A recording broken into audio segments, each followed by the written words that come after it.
Muy buenas tardes. Mi nombre es José Luis Calleja y soy gastroenterólogo. Trabajo en el Hospital Puerta de Hierro en Madrid, España.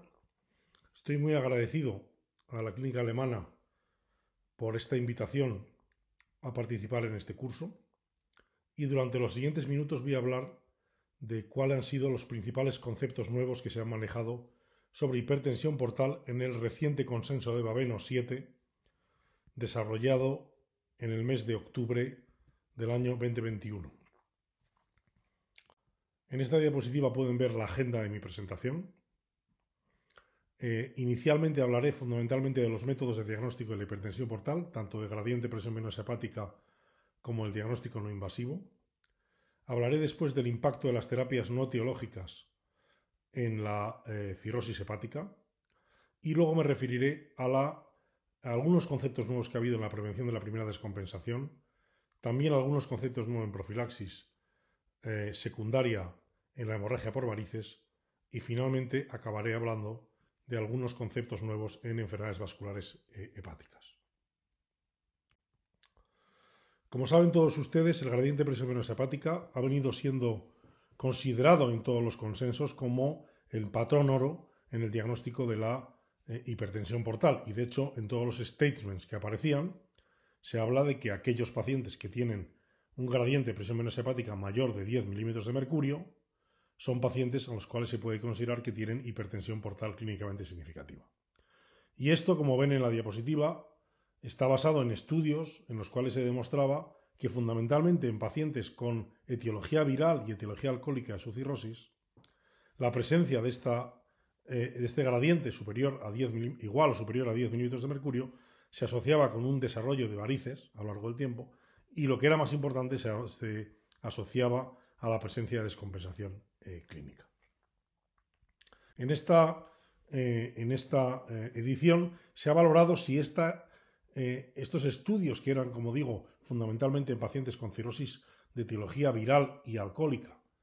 eran también aplicables a aquellos pacientes que estamos viendo ahora que tienen cirrosis por NAS. Y a pesar de que efectivamente este dintel de 10 milímetros de mercurio puede seguir siendo utilizado, porque había estudios como el que le presento en la diapositiva, que tiene de alguna manera, bueno, pues patrón. Sin embargo, estudios recientes como el que les muestro en esta diapositiva demuestran que hay hasta un 10% de pacientes con cirrosis por NAS que se descompensan que tienen un gradiente de presión venosa hepática inferior a 10. Así que el mensaje es: 10 sigue siendo el de Intel, pero ojo en los pacientes con NAS porque quizás algunos de ellos pueden descompensarse incluso con valores por debajo de 10 milímetros de mercurio. Además, se ha revisado si este gradiente de 10, que se ha utilizado clásicamente también como un valor de Intel para decidir si un paciente que va a ser sometido a una cirugía de una resección de hepatocarcinoma, pues, se asocia, si este dintel se asocia a un mayor número de complicaciones como son la descompensación hepática. Este statement se ha mantenido exactamente igual, es decir, los pacientes que se van a intervenir quirúrgicamente de un hepatocarcinoma, el tener un gradiente de presión venosa hepática superior a 10 se asocia, como se muestra en este diapositivo, a una mayor tasa de descompensación y a una mortalidad mayor tanto a 3 años como a 5 años. Sin embargo, como novedad, se ha incluido que aquellos pacientes que van a ser sometidos a una cirugía abdominal no hepática, por cualquier otro motivo, este gradiente, pues este dintel se puede utilizar hasta de 16 milímetros de mercurio. Y esto se basa en este trabajo que les presento en la diapositiva, que firmó Enrique Reverter en el Journal of Hepatology, en el cual en una serie de pacientes que se operaban de cirugía hepática cirugía abdominal no hepática, este gradiente de 16 fue el que se asoció a una mayor tasa de descompensación. En cualquier caso, el espíritu de Baveno, ya en el anterior y en este, ha sido el de buscar métodos no invasivos de diagnóstico de la hipertensión portal, pensando en que el gradiente es obviamente una medida invasiva y no disponible en todos los centros. En este sentido, la elastografía de transición, el FibroScan, ya fue señalado en el anterior consenso como una herramienta fundamental en el seguimiento de los pacientes con cirrosis hepática. De tal manera que se acuñó el término de enfermedad avanzada crónica hepática compensada, que de alguna manera incluía a todos aquellos pacientes, probablemente F3 y F4, que estaban en riesgo de tener descompensación y que la elastografía de transición permitía identificar de una manera importante. En este consenso de Baveno hubo una discusión muy importante y una revisión muy importante de los diferentes trabajos y, de alguna manera, también intentando ser un poco didáctico, se señaló la regla de los 5 kilopascales, digamos, para señalar los diferentes dinteles en los cuales podemos estar utilizando la elastografía para una cosa o para otra. El primer concepto importante es que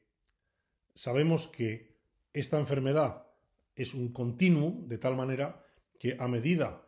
que la enfermedad progresa, los valores de elastografía hepática aumentan. Por lo tanto, no es importante solo tener un valor basal, sino ver cómo evoluciona ese valor a lo largo del tiempo. De hecho, como ven en esta diapositiva en la parte superior, sabemos que a mayor valor de FibroScan, a mayor valor de kilopascales, esto se asocia a un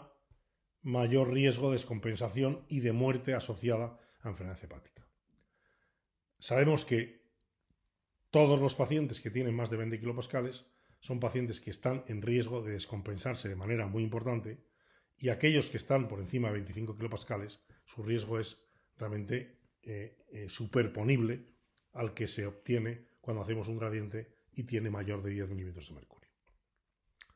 También nos sirve para definir este concepto de enfermedad avanzada crónica hepática compensada,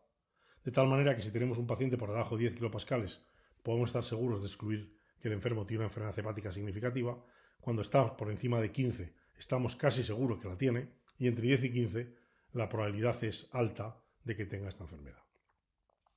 El valor de 25 kilopascales también ha sido señalado como un valor crítico a la hora de señalar que más del 96% de los pacientes que tienen este valor en 2 determinaciones repetidas en ayunas y realizadas con un personal experto y con un equipo de calidad, esos pacientes que tienen, como digo, ese valor de más de 25 kilopascales son pacientes que se puede asumir que tienen enfermedad hipertensión portal clínicamente significativa. Se discutió mucho sobre si hay otros equipos de elastografía hepática diferentes al FibroScan. Es verdad que los hay, es verdad que hay datos muchas veces de estudios unicéntrico y de otros estudios que hablan de que tiene valor, pero realmente no están adecuadamente validados.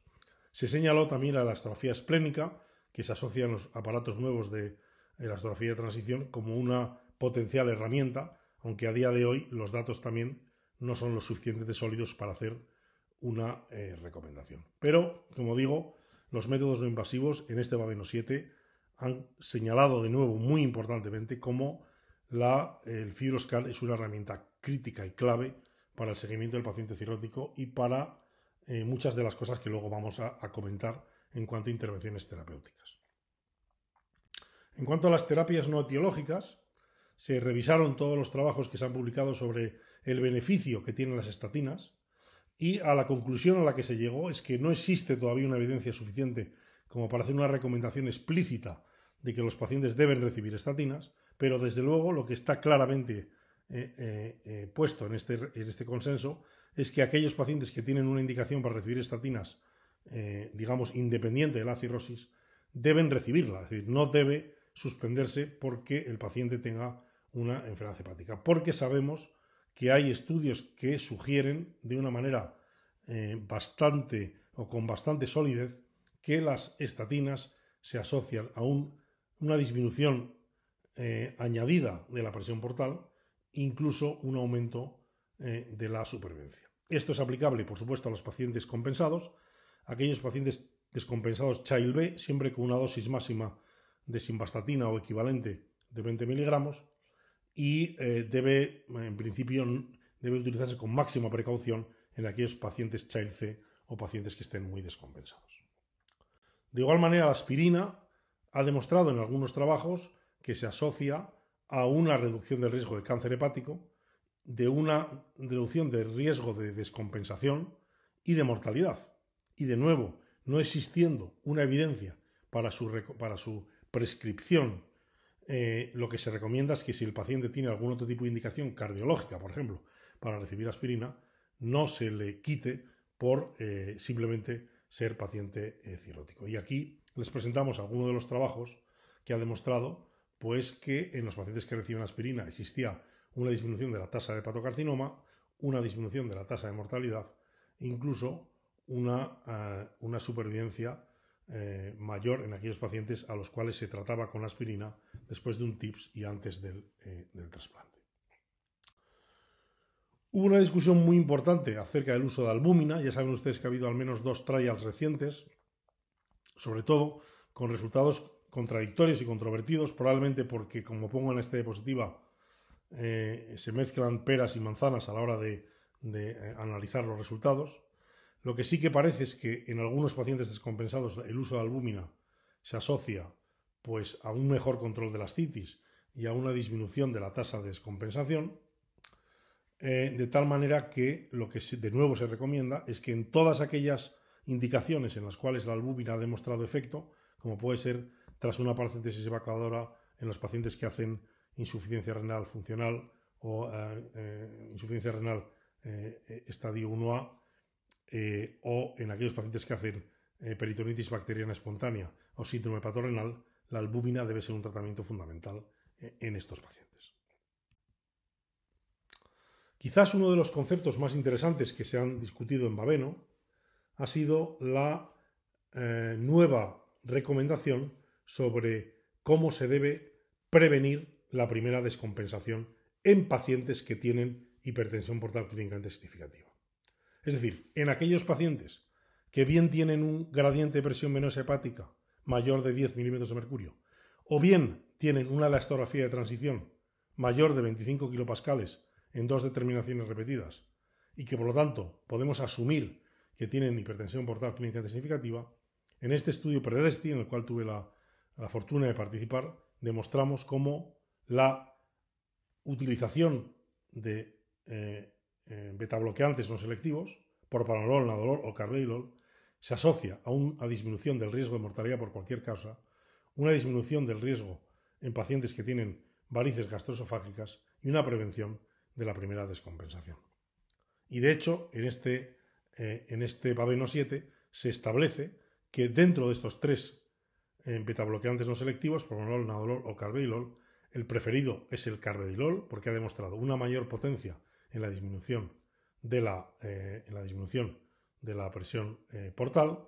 y porque en este estudio nuestro se asoció a no solo una prevención de la descompensación, sino también a una mejoría significativa en la supervivencia de los pacientes. Por lo tanto, es muy importante señalar que en Baveno 7 se ha recomendado que aquellos pacientes que tienen datos invasivos, gradiente de presión venosa hepática mayor de 10, o no invasivos, elastografía de transición mayor de 25 kilopascales, se deben tratar activamente con fármacos betabloqueantes, preferiblemente carvedilol. Por lo tanto, la decisión de tratar con betabloqueantes debe ser tomada independientemente de si se puede hacer o no un gradiente, sino que con la elastografía, tal y como pone en esta diapositiva, se podría tomar esta decisión. Y esto no quiere decir que tengamos que poner en tratamiento a todos los pacientes que tienen cirrosis, puesto que en los pacientes que teniendo cirrosis no tienen datos de hipertensión portal clínicamente significativa, en ellos no se ha demostrado el efecto de los betabloqueantes. Es, por lo tanto, como digo, un concepto importante que se ha discutido en este Baveno 7. No ha habido muchas novedades en cuanto a la hemorragia digestiva por varices esofágicas. Sí que se ha comentado que es importante poner en alimentación oral lo antes posible a los pacientes, puesto que la sarcopenia y la malnutrición aumenta las complicaciones del paciente ingresado por hemorragia digestiva. Y uno de los asuntos más interesantes que se ha discutido ha sido la recomendación de retirar lo antes posible a los pacientes los inhibidores de la bomba de protones, el omeprazol, el lansoprazol, pantoprazol, en pacientes con cirrosis, debido a que, como muestro en esta diapositiva, se asocia a un incremento de la tasa de encefalopatía hepática en los pacientes con cirrosis. De nuevo, en la profilaxis secundaria se ha mostrado este trabajo publicado en 2019, en el cual el carvedilol se ha mostrado como una terapia útil para la profilaxis secundaria del sangrado varicial. Ya saben ustedes que se mantiene la recomendación de que la profilaxis secundaria tiene que ser beta bloqueantes más programa de ligadura de varices esofágicas. Lo que se incorpora como nuevo es que este beta bloqueante debe ser utilizado el carvedilol. El carvedilol en la práctica diaria es una medicación más fácil de utilizar para mi gusto que el propranolol. No hace falta titular la dosis, se pone una dosis máxima de 6,5 miligramos cada 12 horas, 6,25 cada 12 horas, y realmente es mucho mejor tolerado en la mayor parte de los estudios que se han publicado. Por último, voy a discutir el uso de betabloqueantes en los pacientes descompensados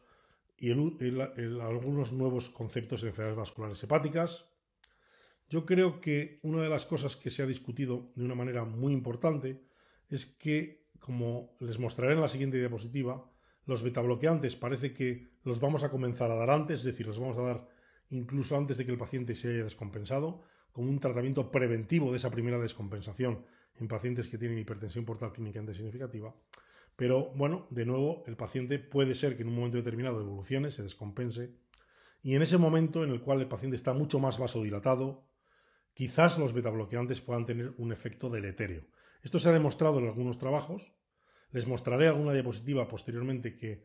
así lo aconseja, pero en este statement de Baveno lo que viene a decir es que en estos pacientes descompensados que tienen una presión arterial media menor de 65 milímetros de mercurio o una presión arterial sistólica menor de 90 milímetros de mercurio o tienen un síndrome hepatorenal tipo 1, el betabloqueantes en estos pacientes puede tener un efecto, digamos, que empeore la función renal, que haga que baje más la presión de perfusión sistémica y, por lo tanto, en estos pacientes probablemente debemos valorar el que se puedan suspender, al menos de manera temporalmente. Esto es lo que el doctor Albillos, en este trabajo, ha denominado la hipótesis de la ventana. Esta hipótesis de la ventana en la cual comenzamos a tratar a los pacientes cuando tienen 10 milímetros de mercurio,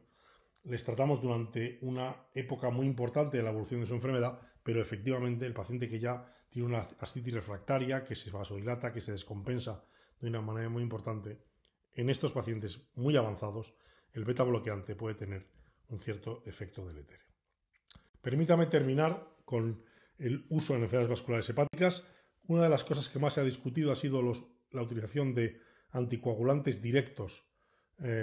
tipo rivaroxaban, apixaban en pacientes con cirrosis hepática. La mayor parte de los estudios de estos fármacos no incluyeron pacientes con cirrosis, pero sí que existe en el momento actual suficiente evidencia para que al menos en los pacientes Child A y Child B se puedan utilizar. Quizás en los Child C son pacientes en los cuales necesitamos estudios más importantes. Se volvió a revisar la importancia de anticoagular en aquellos pacientes que tienen trombosis portal, cirrosis, en el contexto de una cirrosis de reciente aparición,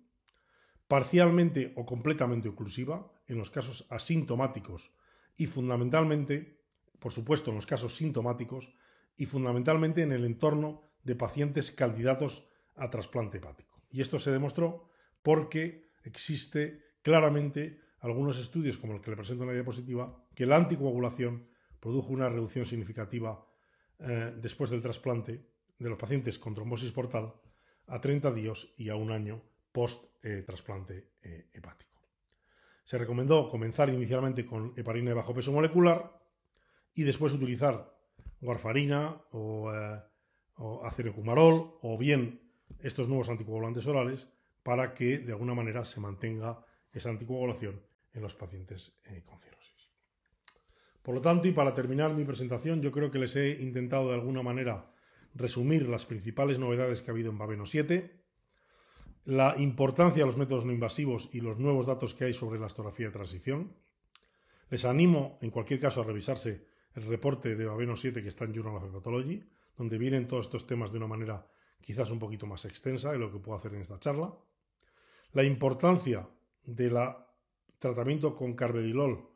en pacientes para prevenir la primera descompensación en aquellos pacientes que tienen hipertensión portal clínica significativa, diagnosticada mediante métodos invasivos o no invasivos.